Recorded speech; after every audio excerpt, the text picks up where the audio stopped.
తిరుపతిలో ఏపీ గ్రామ వార్డు సచివాలయ ఎంప్లాయీస్ జేఏసీ తొలి రాయలసీమ ప్రాంతీయ సమావేశం నిర్వహించారు.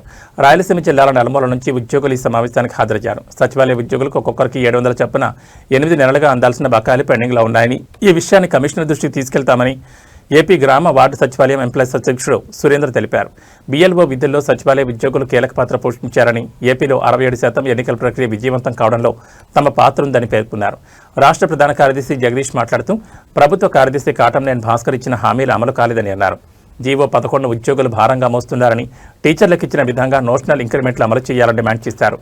గ్రామ వార్డు సచివాలయ ఉద్యోగులను చర్చలకు ఆహ్వానించాలని కోరారు.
కొంచెం సపోర్ట్ చేయగలనేమో, బట్ అల్టిమేట్ గా మనం చేయాల్సింది ఏంటంటే సింప్లీ షో ద స్ట్రెంగ్త్. పాత్రికేయుల మిత్రులకందరికీ నా యొక్క నమస్కారం. నా పేరు తోటకూర కోటేశ్వరరావు, VWJAC రాష్ట్ర అధ్యక్షుడిగా మరియు జేఏసీ చైర్మన్గా కన్వీనర్గా ఉన్నాను. ముఖ్యంగా మా సచివాలయ ఉద్యోగ వ్యవస్థ ఏర్పాటు చేసి దాదాపు 7 సంవత్సరాలు కావస్తుంది. ఈ 7 సంవత్సరాల్లో చాలా సమస్యలు మా ఉద్యోగులు అనుభవిస్తున్నారు. ఇటీవల గత 2 సంవత్సరాల్లో సుమారు 100 మంది ఉద్యోగులకు పైగా మా వాళ్ళని మేము కోల్పోవడం జరిగింది. ఇప్పటికైనా ప్రభుత్వం స్పందించి ఒక ఉన్నత స్థాయి కమిటీని వేసి మా సచివాలయ ఉద్యోగుల సమస్యల మీద, మా సచివాలయ ఉద్యోగుల సంఘాలతో మిత్రులతో కూలంకషంగా చర్చించి అసలు మీ సమస్యలకు పరిష్కారం ఏంటి అని మాకు ఒక స్పష్టమైన హామీ ఇవ్వాలని మేము ఈ సభ ద్వారా కోరుతున్నాం. అటు లేని పక్షంలో మా సోదరులు మా రాష్ట్ర వ్యాప్తంగా 1,20,000 మంది మేము ఉద్యమం చేయడానికి కూడా వెనకాడబోమని, ముఖ్యంగా మాకు రావాల్సిన PRC కమిషన్ దాదాపు 4 సంవత్సరాలు అవుతుంది. ప్రభుత్వం కాలయాపన చేస్తోంది. 6 DAలు పెండింగ్లో ఉన్నాయి, సరెండర్ లీవ్లు ఉన్నాయి, ELs లేవు. మేము ప్రభుత్వ ఉద్యోగులని చెప్పుకోవడానికి కూడా చాలా బాధాకరమైన విషయం. ప్రభుత్వ ఉద్యోగులంటే మంచి రాయల్గా ఉంటారని అంటారు, కానీ పేదరికాన్ని అనుభవిస్తున్న ప్రభుత్వ ఉద్యోగులు ఎవరైనా ఉన్నారంటే కేవలం సచివాలయ ఉద్యోగులే. కేవలం 30,000 రూపాయల జీతంతో ఒక నెలని ఏ విధంగా పిల్లల్ని చదివించాలి, ఏ విధంగా రెంట్ తీసుకొని హౌస్లు ఉండాలి. ప్రభుత్వం కూడా ఒకసారి ఆలోచించి ఇటీవల మంత్రులతో కమిటీ వేశారు, 9 మంది మంత్రులతో. ఒక్క మంత్రి కూడా మా ఒక్క సచివాలయ ఉద్యోగిని పిలిచి కూర్చొని అయ్యా మీ సమస్యలు ఏంటి అడిగిన పాపం లేదండి. కాబట్టి ముఖ్యంగా మేము ప్రభుత్వానికి వ్యతిరేకులం కాదు, ప్రభుత్వంలో భాగమే అని చెప్తున్నాం. మేము ప్రభుత్వాన్ని అడగకుండా ఇంకెవరిని అడుగుతామయ్యా.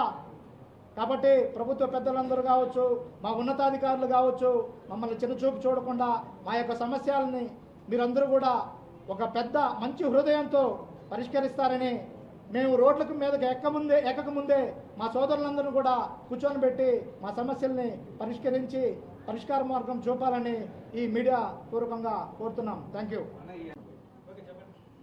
అందరికీ నమస్కారం అండి. నా పేరు జి సురేంద్ర. నేను APGWSC JAC చైర్మన్గా వ్యవహరిస్తున్నాను.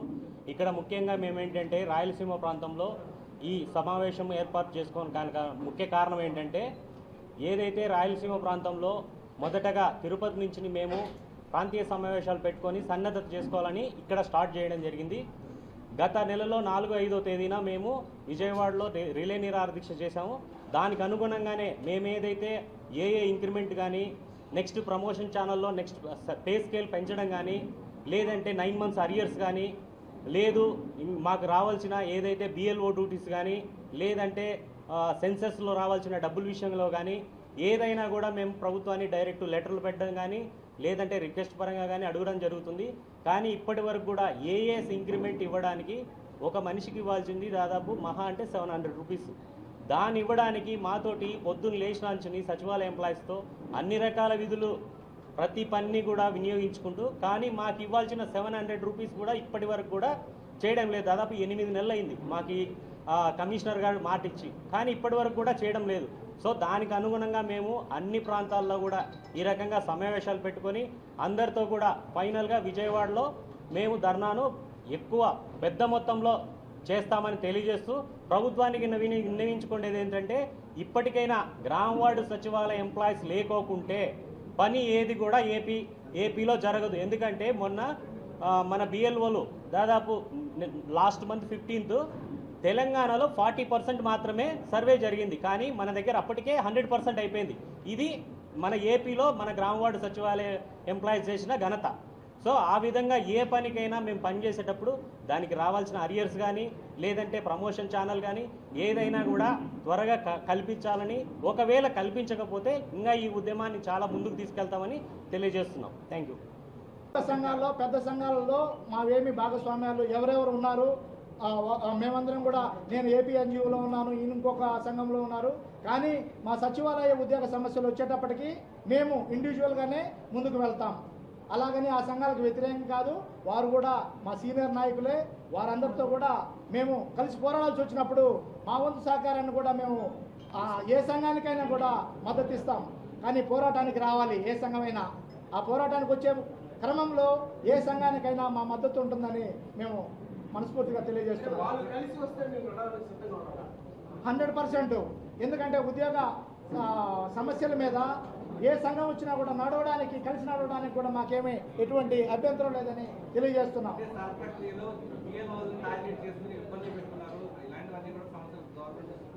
ఖచ్చితంగా సార్, బిఎల్ఓ సమస్యల మీద గౌరవ చీఫ్ ఎలక్టోరల్ అధికారి గారికి రాష్ట్ర సచివాలయంలో మేము మా మిత్రులు కలిసి మా జేఏసీ పక్షాన కింది స్థాయిలో అనేక విధాలైనటువంటి టార్చరియస్గా ఉంది, దయచేసి దీన్ని ఒకసారి ఆలోచింపజేసే విధంగా, ఆహ్లాదకర ఉద్యోగంలో చేసే విధంగా ఉద్యోగులకి మానసిక ఒత్తిడి నుంచి దూరం చేయాలని మేము రిప్రజెంటేషన్ తీసుకొని వెళ్తే సార్ కనీసం మాకు 2 నిమిషాల సమయం కూడా కేటాయించకుండా just go and talk with our additional CEO అని చెప్పేసి సార్ కారెక్కి వెళ్ళిపోయారు.